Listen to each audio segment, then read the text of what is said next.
Hi అండి. అందరికీ నమస్తే. Welcome to Usha Srinivas vlogs.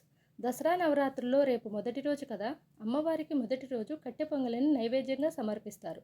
చాలా టేస్టీగా ఉండే కట్టె పొంగలిని ఈజీగా కుక్కర్లో ఎలా తయారు చేసుకోవాలో చూద్దాము. స్టవ్ మీద కుక్కర్‌ని పెట్టుకొని అందులో వాష్ చేసి 1 అవర్ పాటు నానబెట్టుకున్న ఒక గ్లాసు బియ్యాన్ని, అలాగే ఒక గ్లాసు పెసరపప్పును తీసుకోవాలి.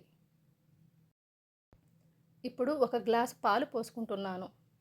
ఈ గ్లాస్తోనే ఒక గ్లాసు బియ్యము, ఒక గ్లాసు పెసరపప్పు తీసుకున్నాను. అలాగే ఒక 5 గ్లాసుల వరకు వాటర్ పోసుకోవాలి. ఒక గ్లాసు పాలు, 5 గ్లాసుల వాటరు, మొత్తము 6 గ్లాసులు.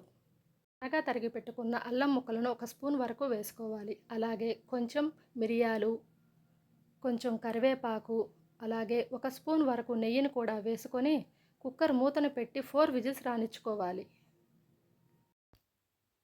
ఇప్పుడు స్టవ్ మీద మరొక ప్యాన్ పెట్టుకొని అందులో ఒక 2 స్పూన్స్ వరకు నెయ్యిని తీసుకోవాలి.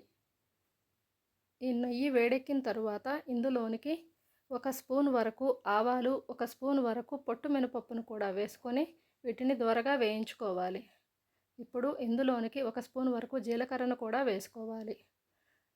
అలాగే ఒక అర స్పూన్ వరకు సన్నగా తరిగి పెట్టుకున్న అల్లము, ఒక స్పూన్ వరకు మిరియాలను కూడా వేసుకొని వేయించుకోవాలి.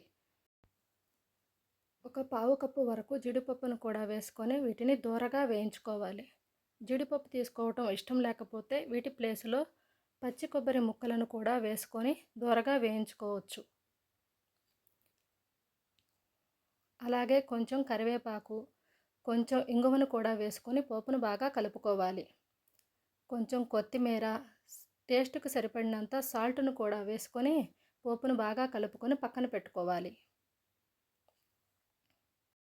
ప్రెషర్ కూడా పోయింది. కుక్కర్ని ఓపెన్ చేసి చూద్దాము. అన్నం చక్కగానే ఉడికింది. ఇందులోనికి ఇప్పుడు ఒక కప్పు వరకు వేడి వాటర్ని వేసుకొని చక్కగా కలుపుకుందాము.